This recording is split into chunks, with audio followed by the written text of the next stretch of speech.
Talk to me about, how did you get into writing? Everyone kind of knows you as the voice of Steelers, lots of sports in the city, but how did you become a writer that, now published and got books out there? Well, I was an English literature major in college. I've always loved reading, and I've always enjoyed writing as well. And I started it out thinking I would write something that would be amusing for my kids.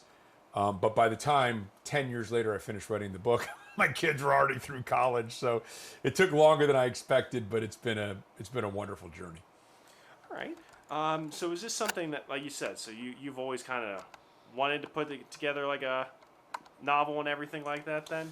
Well, I've been writing off and on and trying things, and it was a friend of mine, Kevin Smith, who is a professor at Pitt, who suggested that I write for a younger audience. I've been trying to write for grown-ups, and it just didn't take.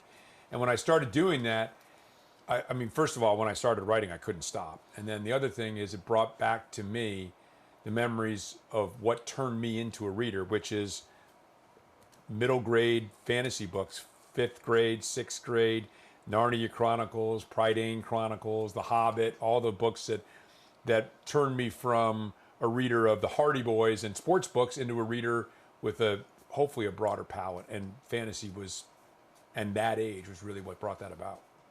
So you mentioned this was 10 years in the making, I guess. How does that come about? How does it take, a decade to get it done?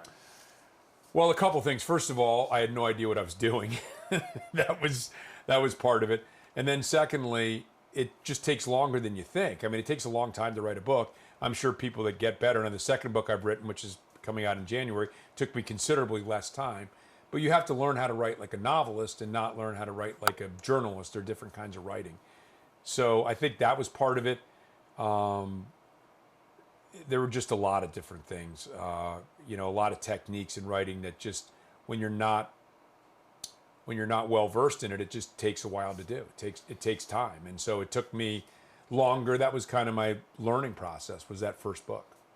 You mentioned that difference between journalism writing and fiction writing. How much of a transition was that to take yourself out of the here's the facts of something, right, make it concise, to go into elaborate, to let the imagination run?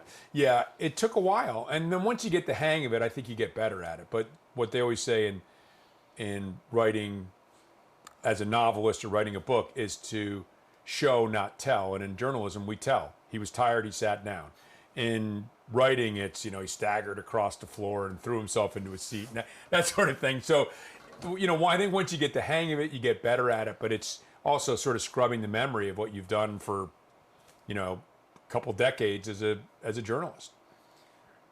When you finished it, what was that feeling like? And then to get it published in stores, what was that feeling like? That's a really good question. I mean, I'm happy to have it out. My daughter did the illustrations and the cover and the inside of it, so she was a big part of it. So it felt a little bit like a team effort. Like I was happy for her that her work is also on the bookshelves, and my work as well. I think the gratifying thing is not so much when it's on the bookshelf, but when people actually come up to me and say, "Hey, I read the book. I really enjoy it." And a lot of them are grown-ups, and then there are others that, "Hey, my 12-year-old boy or my 14-year-old girl, they've read it and they love it." That to me is more gratifying than actually having it on a bookshelf. Although being on a bookshelf in a library or a bookstore is kind of cool too. Is it because we always are kind of put into boxes? Lots of people, they hear Rob King, they think Steelers, Pittsburgh sports. Is it at all? I'm trying to think of the right word. Is it all, for lack of a better term, different to be now also fiction author? Yeah, I mean, I can't. I mean, when I told people that I wrote a fantasy book, a friend of mine said, "Oh, I thought it was a fantasy sports book, like fantasy football or fantasy baseball." I told her, "No, it's a fantasy book." No, I mean, it's something that, I was passionate about and that I enjoyed doing. I love sports. I've always loved sports. I played sports in high school. I played sports in college. I still play sports at my age, whatever I can, whatever my body will allow me to do. And I love to read. And so those are just, two of the things that bring me a lot of joy in life. Is it a challenge at all to find time? I'm imagining, especially with now being football season, everything's so hectic. You guys obviously travel with the team. When do you find time? Yeah, that's a big. Nice, Jello. Okay, sweetheart. Let me finish up here. Let me finish up, and then we'll get you something to eat. So yeah, finding time. A lot of writers will just say, "Okay, I'm writing from 5 to 7 every day." Well, I can't do that because I've got Pirates games and I've got Steelers games and I've got other things going on. So, but the other thing is that once I start writing, I don't want to stop. So a lot of times I'll hold back. So I'll be in the kitchen and my wife will be like, "Hey, I'm going up to bed. It's 9:30 or whatever," and I'll be like, "Hey, I'm just going to work on one thing," and then I look up at the clock and it's like 1 o'clock in the morning. So I have to prepare myself. That's the way it's going to go. Like I'll write in bigger chunks as opposed to saying I have 2 hours every day because lots of days I don't have 2 hours. So, but there are gaps. There are times. There's ways to find the time to do it for sure. Is it almost like an escape? It's almost like therapeutic, for lack of a better term. That's a good question. I don't think I would call it therapeutic. It's just something that I'm fortunate enough to love. Like I'm fortunate enough to love doing Pirates pregame and postgame, to love doing the Steelers play-by-play, and to love writing a book. I mean, I consider myself extremely fortunate. No one's making me do this. I'm doing it because I love doing it. Where's the inspiration from for your book come from? I guess, what inspired the plot, and now the fact there's going to be a second and third. Boy, that is a really good question, and trying to like unravel my memory of of how it started and why it started.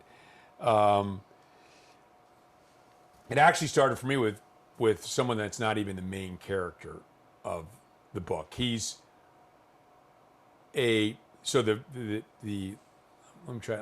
me think about how to answer this properly because it's a tough question. So I wanted to write a fantasy book, and I wanted it to be different than other fantasy books that I'd written. That was important to me.